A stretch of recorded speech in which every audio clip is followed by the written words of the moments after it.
Bismillahirrahmanirrahim. Alhamdulillah wassalatu wassalam Nabi Muhammad wa ala alihi wa sahbihi amma ba'd. Assalamualaikum warahmatullahi wabarakatuh.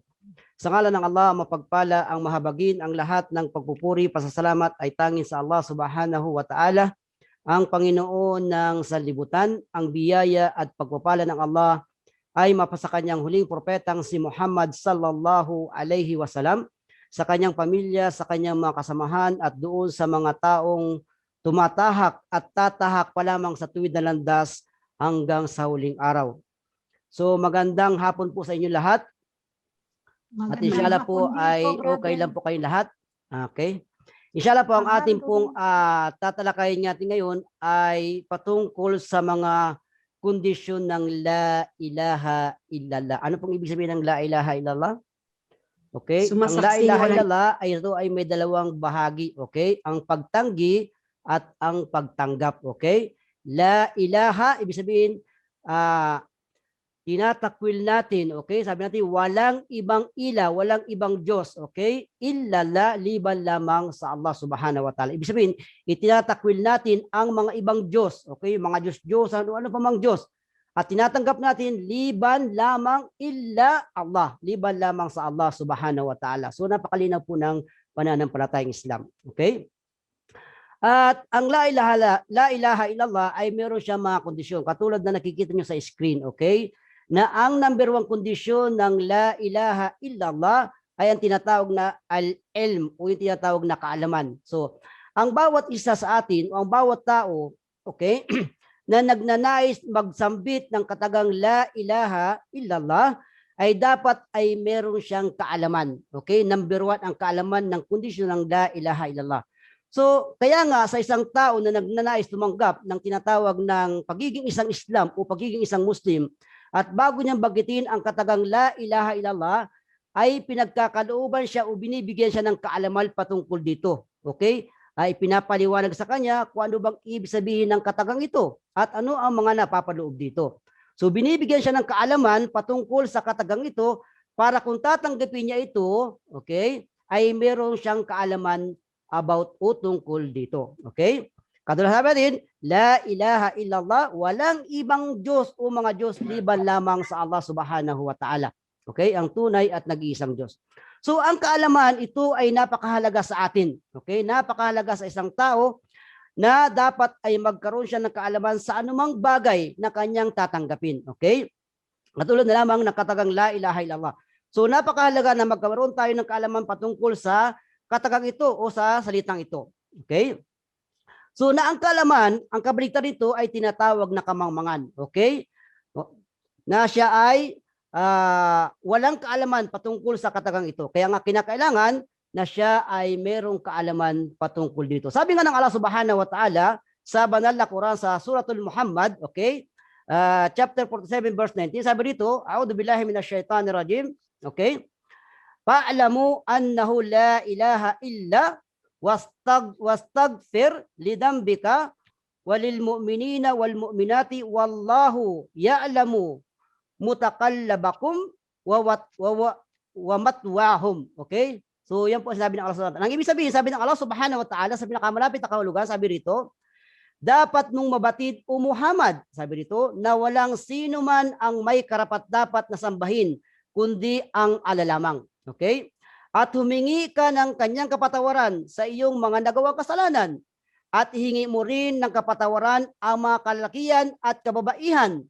At ang Allah ang siyang ganap na nakakaalam kung ano ang inyong ikinikilos habang kayo ay nagigising sa araw-araw at ang inyong lugar na pinagpapahingan sa inyong mga tahanan kapag kayo ay natutulog sa gabi. So yan po ang ibig sabihin ng aya na binanggit ng Allah subhanahu wa ta'ala sa banal na Quran. So sabi dito na o Propeta Muhammad sallallahu alaihi wasallam, dapat ka magkaroon ng kaalaman, okay? Dapat mong malaman na walang ibang Diyos, okay? Walang ibang Diyos na karapat dapat sambahin liban lamang sa Allah subhanahu wa ta'ala, ang tunay at nag-iisang Diyos. So yan po ang dapat nating malaman mga kapatid, okay? Doon sa number 1 na tinatawag na kondisyon ng la ilaha illallah, ang tinatawag na al-ilm, okay?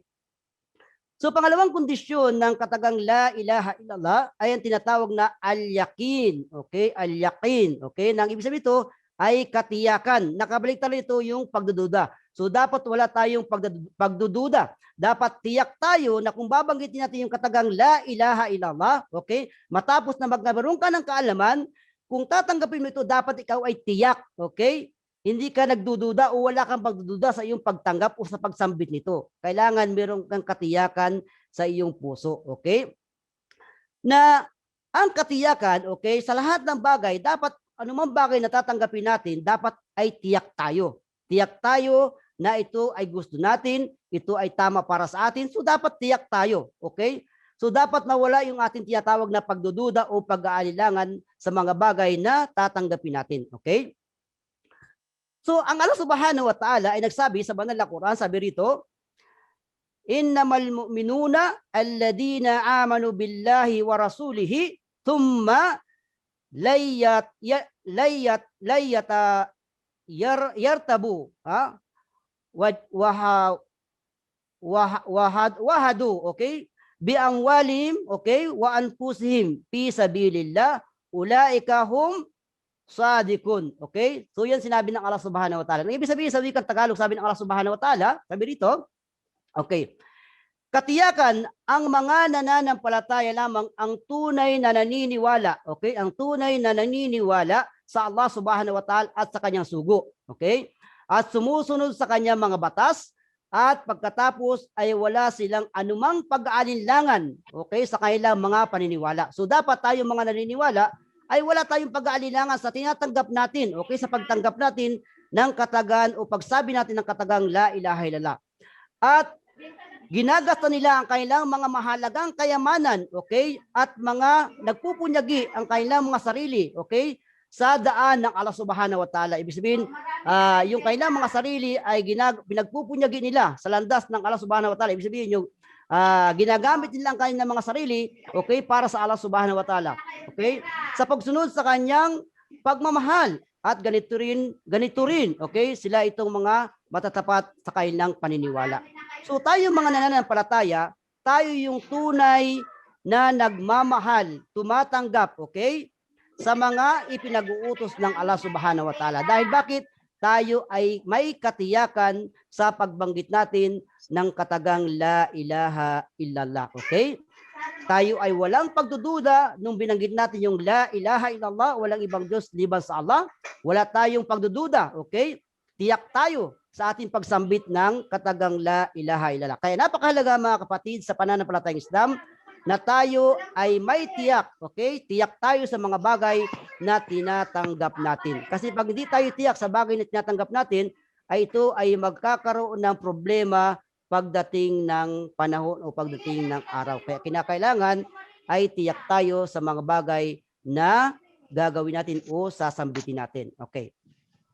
Pangatlong kondisyon ng la ilaha illallah ay ang tinatawag na al-ikhlas, okay? Ang kadilisayan sa pagsamba na ang kabaligtaran nito ay ang tinatawag na shirk, okay? Shirk ang kabaligtaran ng tinatawag na ikhlas, okay? Yung kadilisayan ng pagsamba, ang kabaligtaran nito ay shirk, okay? Okay. Ang kalugar nito ay pagpapadalisay sa lahat ng mga gawaing pagsamba alang-alang sa Allah lamang at hindi gagawin ang anumang uri ng mga gawaing pagsamba liban para sa Allah Subhanahu wa Ta'ala. So anumang uri ng pagsamba na ating gagawin, ito ay dapat para sa Allah Subhanahu wa Ta'ala. Lahat ng anong uri ng ating pagsamba. Kahit sa paggawa ng kabutihan, okay, sa pagtulong sa kapwa, gagawin natin ang lahat ng ito para sa Allah Subhanahu wa Ta'ala. Hindi natin gagawin ang mga bagay nito para tayo purihin ng mga tao ng sinuman. Bagkus gagawin natin ang lahat ng ito para lamang sa Allah Subhanahu wa Ta'ala.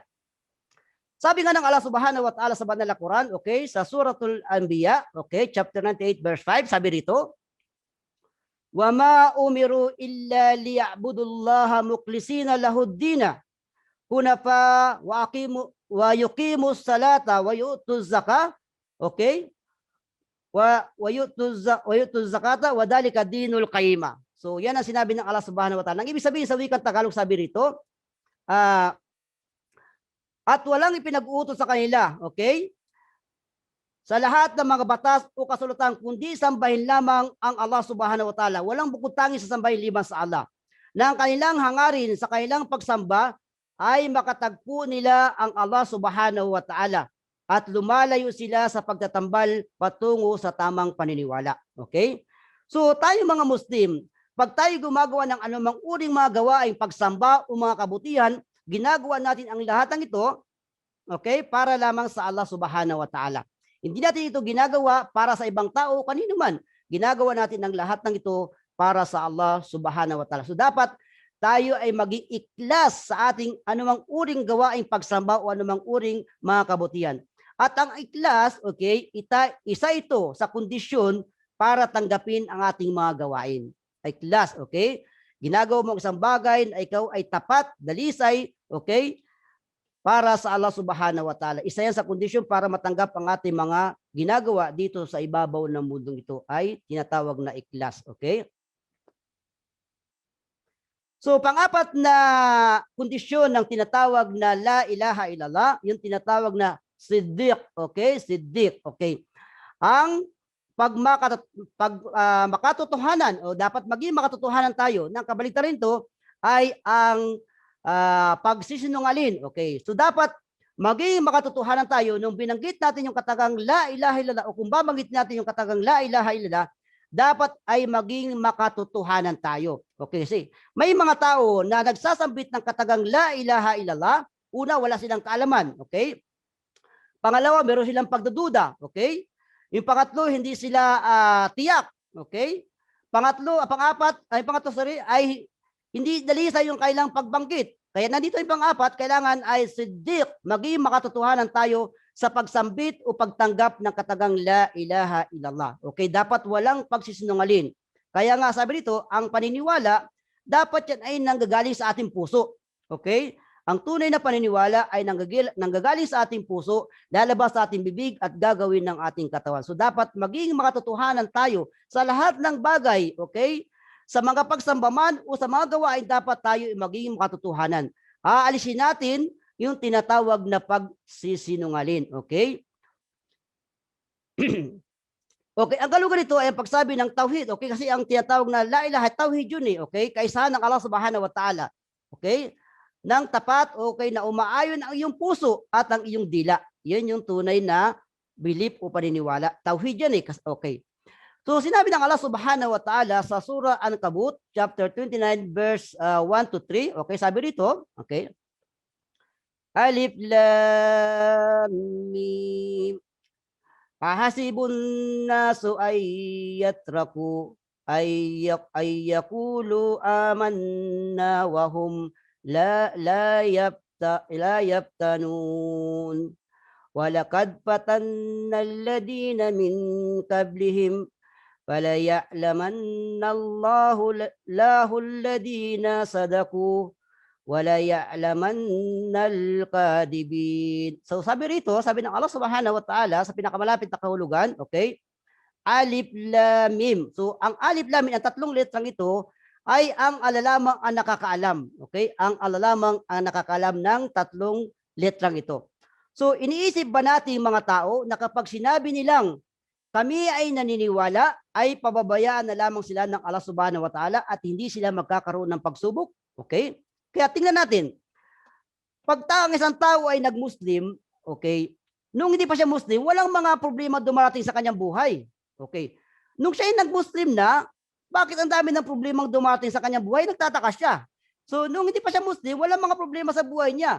So, bakit nung siya ay nag-Muslim, ang dami ng problema sa dumating sa buhay niya. So, ito sinabi ng Allah, hindi sapat na tayo ay naniniwala, okay, sa Allah subhanahu wa ta'ala, hindi tayo sapat na sabi ng la ilaha illallah, okay, walang ibang Diyos liban sa Allah, liban na tayo ay bibigyan ng pagsubok ng Allah subhanahu wa ta'ala.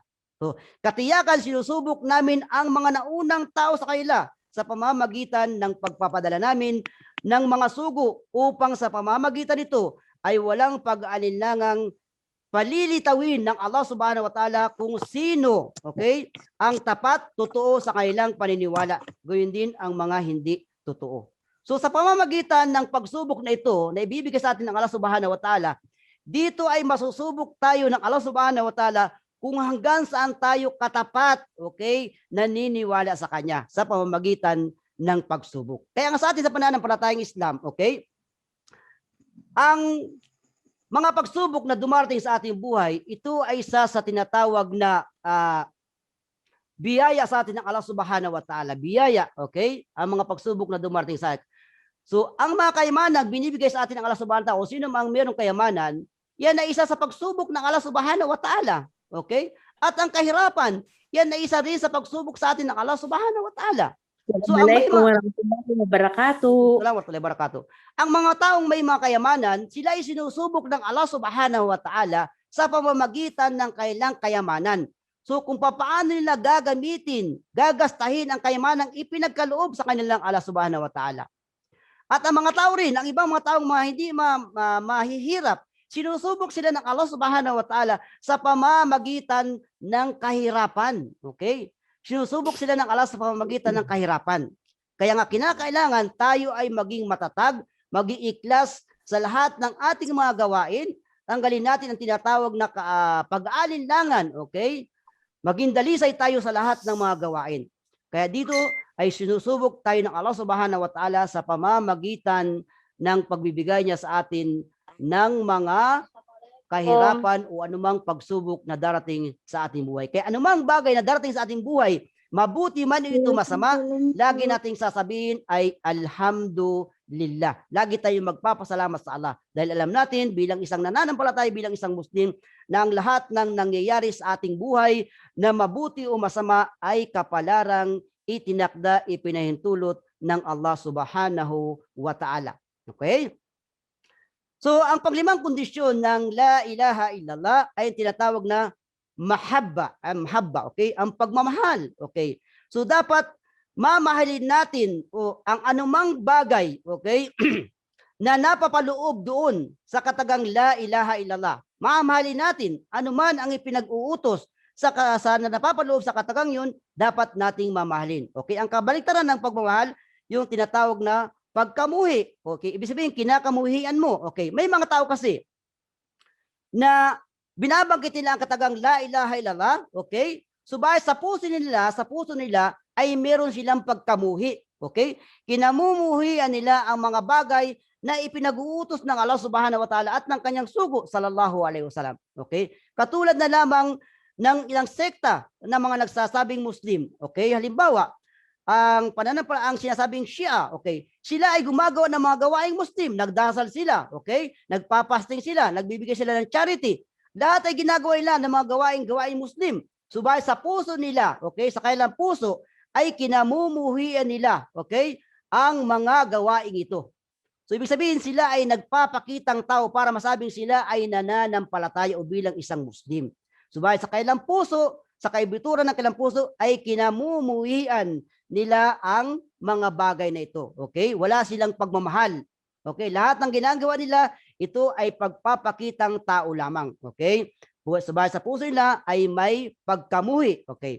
Ang kahulugan nito ay pagsabi ng tao ng la ilaha illallah habang siya ay nagmamahal sa Allah Subhanahu wa Ta'ala at sa kanyang sugo sallallahu alaihi wasallam sa tinutukoy sa salitang ito. Okay. Sabi nga ng Allah Subhanahu wa Ta'ala sa banal na Quran sa Surah Al-Baqarah, okay, chapter 2 verse 195. Okay. Sabi dito ng Allah Subhanahu wa Ta'ala, okay.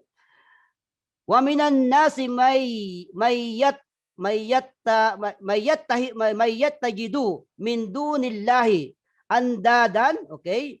yuhibbunahum kahubbillah, okay? Walladina amanu ashaddu habban lillah wala yara alladina, okay? Dalamu ijarana, okay?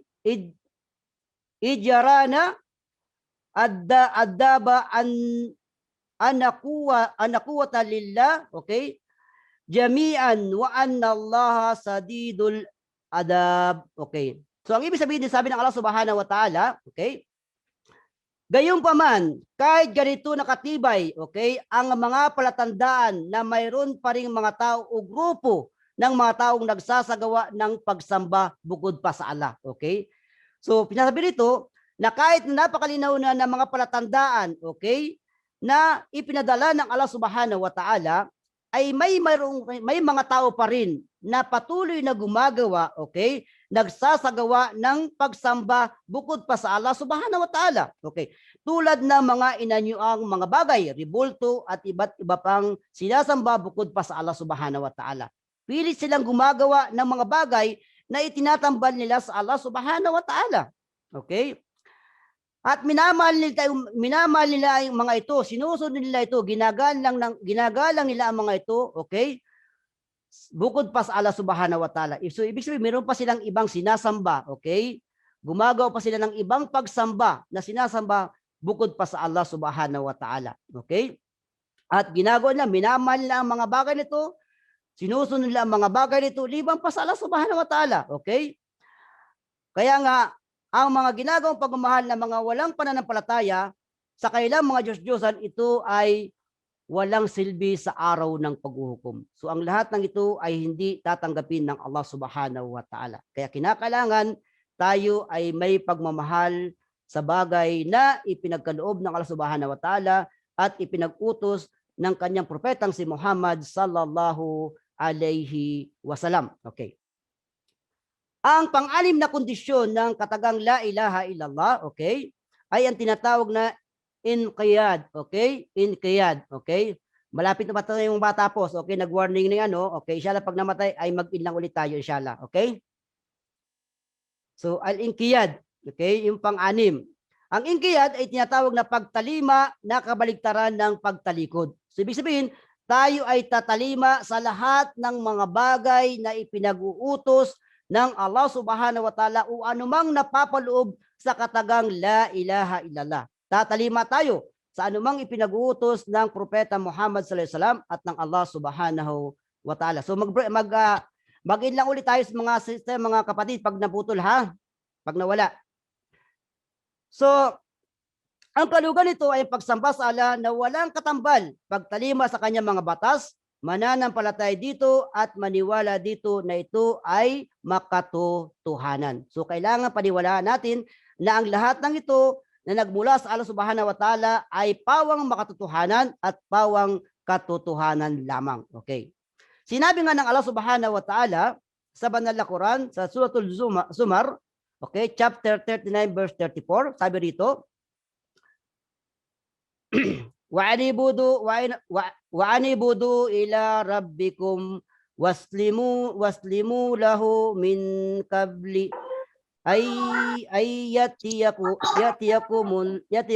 yatiyakumul adabu tummala yunsarun. Okay, sabi ng Allah Subhanahu wa Ta'ala sa pinakamalapit na kahulugan, at magbalik loob kayo sa Allah Subhanahu wa Ta'ala sa inyong Rabb, okay, sa inyong Panginoon. Na tagapaglikha, o kayo mga tao, sa pamamagitan ng pagsunod at pagsisisi at pagpapakumbaba kayo o kaya kayo ay dumating sa inyong mga kaparusahan, okay? Bago dumating sa inyong kaparusahan, sabi rito, at pagkatapos ay wala na makakatulong pa sa inyo. Ibig sabihin, bago dito, sabi dito, bago dumating sa atin ang kaparusahan, okay, mula sa Allah Subhanahu wa Ta'ala, ay magbalik loob tayo sa Allah Subhanahu wa Ta'ala. Kaya nga dito sabi, habang tayo may buhay, dapat may pag-asa. Okay, habang may buhay, may pag-asa. Kasi pag dumating na sa ating pagkakataon na tayo bawian na ng ala ng buhay, ay wala na tayong pagkakataon na magbalik loob pa sa Allah Subhanahu wa Ta'ala. Kaya habang tayo may buhay, okay, may pagkakataon pa, ay magbalik loob tayo sa Allah Subhanahu wa Ta'ala. Dahil hindi natin nalalaman kung kailan at saan tayo babawian ng buhay. Kaya sabi ng Allah Subhanahu wa Ta'ala, sa banal ko, sabi ng Allah Subhanahu wa Ta'ala, wa ma tadri nafsun bi ayyi ardin tamud. Okay, hindi raw natin alam kung ano ang mangyayari sa atin bukas.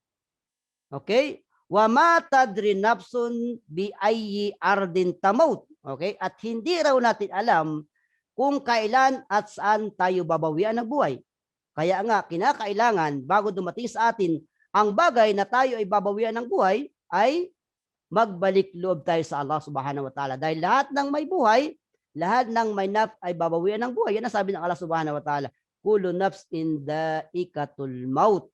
Ang lahat ng may buhay ay makatitikim ng kamatayan. Okay? Kung saan, kailan, hindi natin nalalaman, ang Allah ang higit na nakakalam. Okay?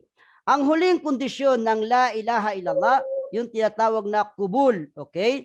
Ang kubul, ang pagtanggap na kabaligtaran ng pagtanggi. Okay? Kailangan tanggapin mo ang lahat ng mga nauna roon. Okay? Na mga binanggit natin, kaalaman, okay?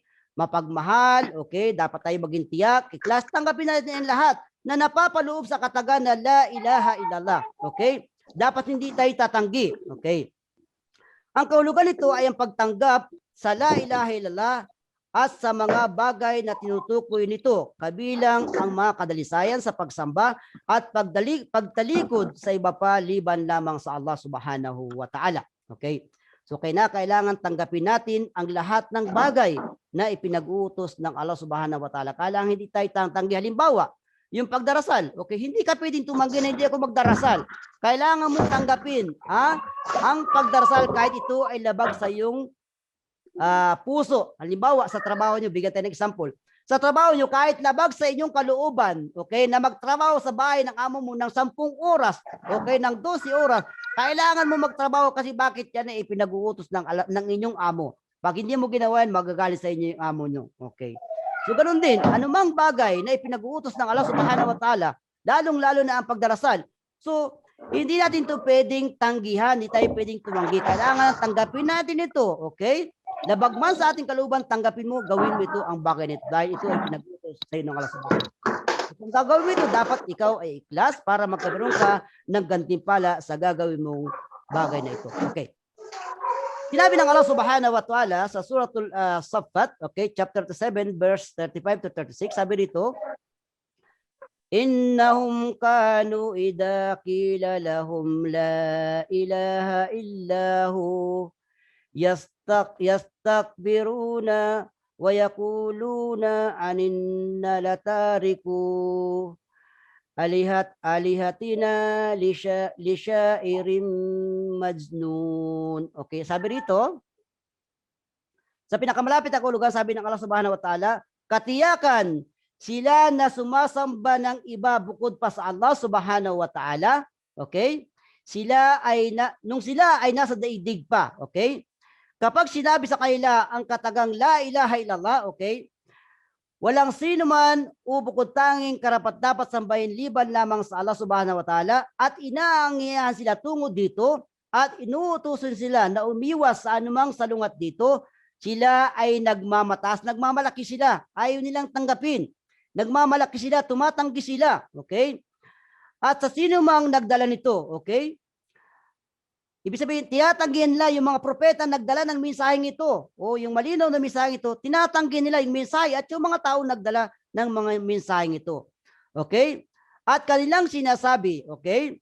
Tatalikuran ba namin ang pagsamba sa aming mga Diyos-Diyosan? Ito ang kanilang sinasabi pag binabanggit sa katagang, pag inaangihan sila sa katagang la ilaha illallah. Sabi nila, tatalikuran ba namin ang aming pagsamba sa aming mga Diyos-Diyosan dahil lamang, okay, sa sinasabi ng manunula, okay, tinutukoy dito ay si Propeta Muhammad sallallahu alaihi wasallam, okay, sa taong manunula, okay, na walang katinuan sa sarili. So sinasabi nila na propeta raw ay isang taong siraulo, okay, kaya hindi nila tinatanggap ang mensahe. Inaalipos na nila ang Propeta Muhammad sallallahu alaihi wasallam sa pamamagitan ng pagtanggi nila sa mga ipinahayag ng Allah subhanahu wa ta'ala na dala-dala ng propetang si Muhammad sallallahu alaihi wasallam. Kaya nga, mga kapatid sa pananampalatayang Islam, napakahalaga na ang lahat ng ating mga gawain ay meron tayong pagtanggap. Okay? Huwag nating tatanggihan ang mga bagay na ipinag-utos ng Allah subhanahu wa ta'ala at itinuro ng propeta Muhammad sallallahu alaihi wasallam. Okay? So yan po ang 7 kondisyon ng katagang la ilaha illallah. Okay? So dapat mga kapatid sa pananampalatayang Islam, nung tinanggap natin o sinambit natin ang katagang la ilaha illallah, dapat ay napapaloob lahat dito. Okay? Napapaloob ang 7 ito. Okay? Doon nung tayo tinanggap natin. Okay? So una, dapat, di ba, nung kayo bago mag-Muslim, kung sino man na nagdawa sa inyo, Pinaliwanagan kayo, sinabi sa inyo na ganito ang Allah, sino ang Allah, ganito, sino si Muhammad, ito ang dapat sambay. Binigyan kayo ng kaalaman, di ba? Okay. So pangalawa, nung binigyan kayo ng kaalaman, tinanong kayo, sigurado ka ba? Sure ka ba? Natatanggapin mo ang Islam? Okay, sabi mo sure. Okay. Kung sure ka, proceed. Okay, shahada ka na. Okay. So, ikhlas ka ba? Totoo ka ba sa sinasabi mo? Wala bang taong pumilit sa iyo? Okay? Hindi ka ba binilit ng amo mo, ng kaibigan mo, di ba? So, Siddiq, dapat makatotohanan, totoo ba yung sasabi mo? Okay, na ikaw ay sasamba na liban sa Allah Subhanahu wa Ta'ala. Okay. At dapat mahal mo yung katagan na yun o yung pagsabi ng la ilaha illallah. Okay? So yan mga kapatid, ang mga kondisyon ng la ilaha illallah na napakahalaga na dapat malaman nating mga nananampalataya. Okay? So number 1, yung kaalaman, at hanggang ngayon sa panahong ito, dapat tayo ay naghahanap ng kaalaman. Okay? Kasi sabi ng Propeta Muhammad sallallahu alaihi wasallam, talibul ilm faridatu ala kulli muslim. Okay? Ang paghahanap daw ng kaalaman, sabi ng Propeta Muhammad sallallahu alaihi wasallam, ay obligado sa lahat ng mga Muslim. Okay? Obligado sa atin. Kaya sa atin, habang tayo ay may buhay, tayo ay nag-aaral. Sa atin sa Islam, ang ating mga scholar, okay, mga scholar na sila, hanggang ngayon ay nag-aaral pa rin sila about sa pananampalatayang Islam. Nag-aaral pa rin sila. Okay? Kaya nga,